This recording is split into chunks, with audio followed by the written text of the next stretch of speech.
Mitv Primetime News tonight. My name is Jumoke Adesua, and reading tonight again with me is Adenike. Good evening, I am Oyinike Balanta Agaji. Thanks for joining us.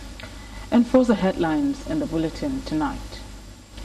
In the news tonight, INEC shipped polls in Bayelsa. Air Force helicopters crashes in Lagos. 71 Chadian soldiers killed fighting Boko Haram. Coming on the foreign scene tonight, Pakistan bails Mumbai mastermind. In sports, Falcons trash Mali 8-0. And welcome to the news in full. The Independent National Electoral Commission has postponed the State House of Assembly elections in 8 of the 24 constituencies of Bayelsa State. The State Resident Electoral Commissioner, Mr. Barito Page, said in a statement on Friday that the elections for the affected constituencies will hold on Saturday, April 18, 2015. Page said, however, that the election would hold as scheduled in the rest 16 constituencies on Saturday. And curiously, the REC was silent on the reason for the decision to postpone the elections by 1 week. He simply stated that the election was shifted because of the position of stakeholders that the election should not hold without full complement of the ballot papers. And soldiers from the 222 Battalion, Agbare Otto Ughelli North local government area of Delta State, have said they recovered 8 ballot boxes and 310 permanent voter cards from suspected political thugs who attempted to disrupt the March 28 presidential and National Assembly elections.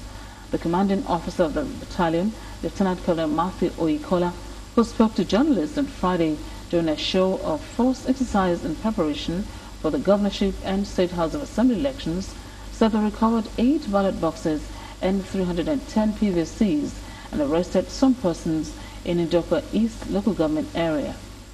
Areas recovered by the show of force exercise include Ughelli North, Ughelli South, Ndoka East, Ndoka West, Itsoko North, Itsoko South, Ethiop East, Burutu and Bombadi local government areas.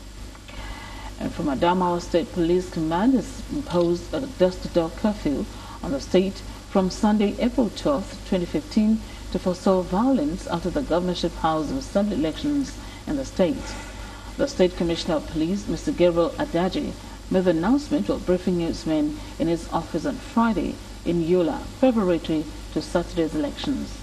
The Police Commissioner said the curfew will begin from Sunday to Tuesday, April 14th, between 6 p.m. and 6 a.m. He explained that the measure was to ensure peaceful and orderly conduct of the governorship and State House of Assembly elections in the state.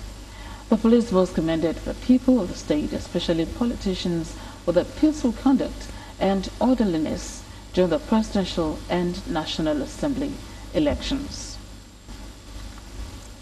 From all indications, it seems that the residents of Osun State would not compromise but settle for peace during and after Saturday's House of Assembly elections in the state. This was evident when some residents of the state spoke with Mitv crew in Osogbo on the expectations as regards the poll. Correspondent Abbas Okondeje reports that most of the residents who sued for peace advised candidates of various political parties to embrace the spirit of patriotism, sportsmanship when results are declared. And now to Ekiti State.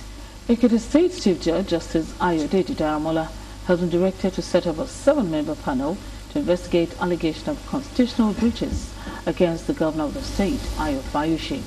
The G7 speaker, Dele Olubemi, said he did not direct the state chief judge to write Governor Fayoshe as a recognized Speaker of the House. Abidemi Sikiru has the complete story. Following the crisis rocking Ekiti State House of Assembly, the 19 All Progressive Congress APC have directed the state chief judge, Justice Ayodeji Daramola, to set up a 7-member panel to investigate the allegation of constitutional breaches against Governor Ayo Fayoshe. The directive is contained in the resolution passed at the plenary of the 19 APC lawmakers. of the State House of Assembly held at a public building in the state capital. The sitting was held outside the allotted chamber due to what they called security cordon of the assembly complex. The majority leader of the G19, Honorable Churchill Adedipe, said Section 101 of the Nigerian Constitution empowers them to sit in a public place.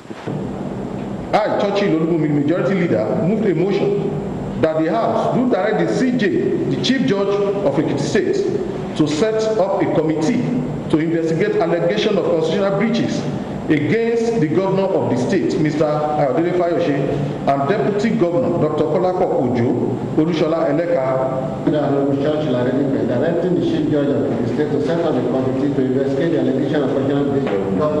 Olushola Eleka, as seconded by Right Honorable Olushola Adedipe, please say aye. The ayes have it.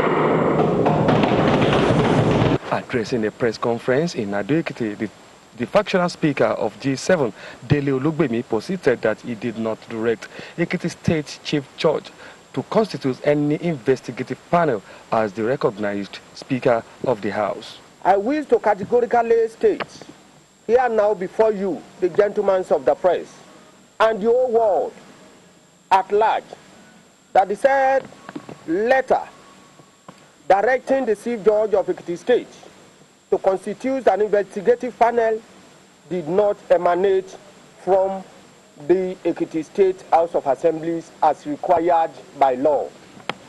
We never wrote any letter to the Chief Judge directing him to constitute any investigative panel. Neither was the House involved in any impeachment proceedings against the executive governors of Ekiti State. Meanwhile, the principal of Mary Hill Boys High School at Ado-Ekiti, Mrs. Bolanle Faswa, said APC lawmakers did not sit in the school according to a post on the social media. It's absolutely untrue. I don't know where they held the meeting. I'm not aware of it. The place is so shocking itself, so it's not possible for anybody to hold any meeting.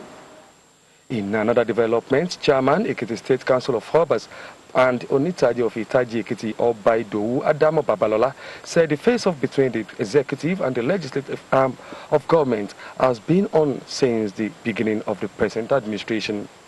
The traditional ruler stated this at an emergency meeting of traditional rulers in Ado-Ekiti, stating that sensing the danger ahead, the traditional council decided to wade into the matter. I appeal to all the political gladiators to shield their swords, eschew violence and give peace a chance, as we believe that violence cannot solve the problems at hand. The council appealed to all political gladiators to shield their sword, ensure violence and give peace a chance. Abidemi Sikiu, MITV News. 71 Chadian soldiers have been killed and 416 injured in 2.5 months fighting Boko Haram. The Chadian army said on Friday Chad has taken part in a regional offensive against the Nigerian-based Islamist radicals along the troops from Nigeria, Niger and Cameroon. Chad Army Chief General Ibrahim Said told reporters in Jamena the valiant soldiers had died since February 3rd in the just and noble cause of bringing peace and security to the region. The countries neighboring Nigeria, including Chad, sent troops to help crush Boko Haram after the Islamists began to threaten the region surrounding Lake Chad, where the borders of all four nations converge. The Nigerian Air Force says the accident reported earlier involving its Super Puma helicopter was due to hydraulic failure while on taxi on the hangar. According to the Air Force, the accident occurred on Friday at the Murtala Mohammed International Airport in Lagos, while the helicopter was returning to the apron after the completion of a training mission. The spokesman for the Air Force, Air Commodore Dele Alunge, said in a statement that the helicopter suffered severe damage due to hydraulic failure while on taxi to the hangar. Consequently, the Chief of Air Staff, Air Marshal Mosu, has ordered immediate investigation to unravel the circumstance that led to the accident. The last time an aircraft accident occurred around the airport in Lagos was in October 2013, while an aircraft operated by Associated Airlines crashed shortly after taking off from the domestic wing of the NMAA.